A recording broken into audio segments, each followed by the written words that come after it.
Welcome back to another Explainer, everyone. Today we're unpacking a deeply compelling piece of history. We're looking at a truly extraordinary woman who, well, she quite literally risked everything she had. We're diving into a story defined by immense pressure, rapid life-saving decisions, and a profound dedication that totally cemented her legacy forever. We're going to break down exactly how her courage altered the course of Islamic history and why her actions under the most terrifying circumstances demand such profound respect today. But before we get into the historical timeline, I really want you to think about the whole idea of risk. What would you risk to protect a revolutionary secret? It's incredibly easy to claim loyalty and support a cause when everything is peaceful. It's easy when it's safe, comfortable, and socially acceptable, right? But what happens when the environment shifts? What happens when holding on to a vital secret means putting your own safety, your own family, and your very life directly on the line in the face of absolute terror?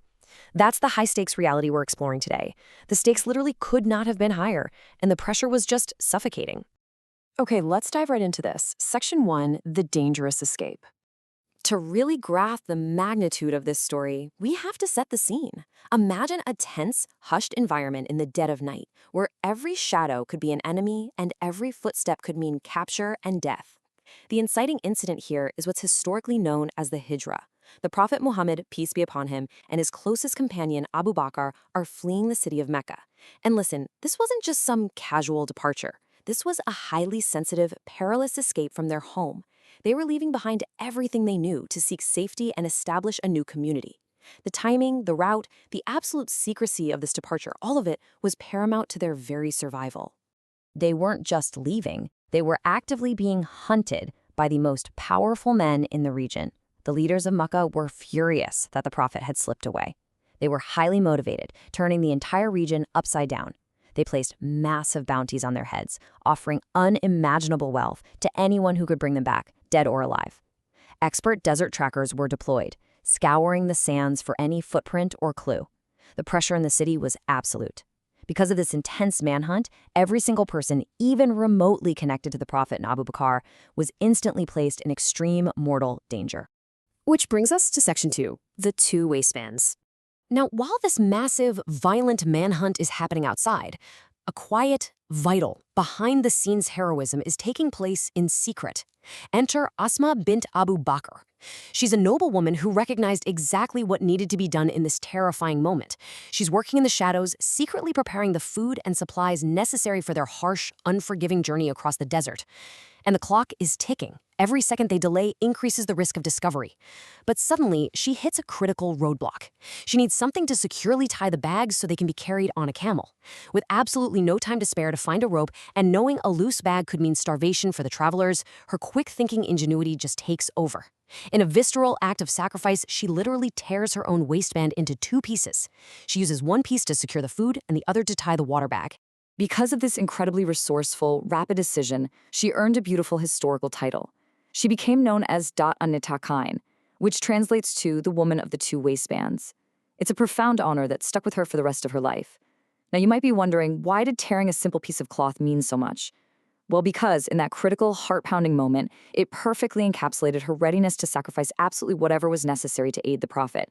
She didn't hesitate, she didn't panic, she simply adapted and provided exactly what was needed to ensure the escape could continue. Let's look at Section 3, facing the interrogation. Now, what's really striking about this next part of the story is the sheer contrast. The danger was far from over. I want you to imagine the heavy, impending dread of a violent knock at the door. The very enemies hunting the Prophet, led by the formidable Abu Jahl, have arrived at Asma's home.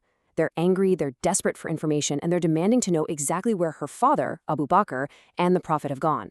The pressure is incredibly harsh. These are powerful, intimidating men who do not take no for an answer.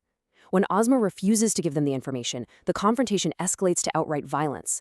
Abu Jahl physically strikes her across the face with such brutal force that her earring actually goes flying. But juxtaposed against that terrifying external violence is a stunning internal reality. Despite the blinding pain and the intimidation, she is a fortress. She absolutely refuses to reveal the secret. Her courage under this intense physical pressure is staggering. When a powerful, intimidating force arrives at your door and resorts to physical violence, the natural human instinct is preservation.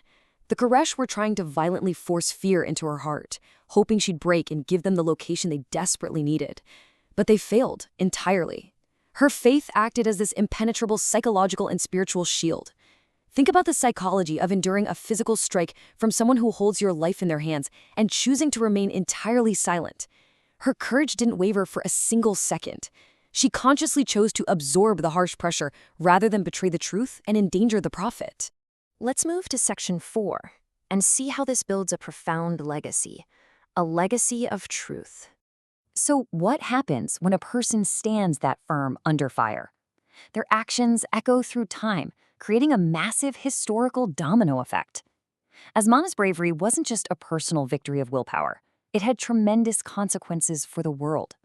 First and foremost, her silence successfully protected the Prophet from imminent capture and certain death. By absorbing that abuse and keeping the secret, she secured a pivotal, fragile moment in the Hijrah. If she had broken under the harsh pressure of the Quraysh, the outcome for the entire community could have been drastically different. Because she held firm, she became a foundational cornerstone of Islamic history, a shining, enduring example of what true, actionable loyalty looks like when it's severely tested. True faith means standing for truth, even when it is difficult. This right here is the fundamental lesson derived from her story. As we discussed earlier, it is so incredibly easy to be truthful when everyone in the room agrees with you, or when telling the truth comes with absolutely no consequences. It's an entirely different reality to stand for the truth when you're isolated, interrogated, and physically attacked. Asma bint Abu Bakr proved that true faith is not passive. It requires immense, active courage, especially when the conditions are at their absolute hardest and the world is pushing against you. I want to leave you with a final, challenging thought today.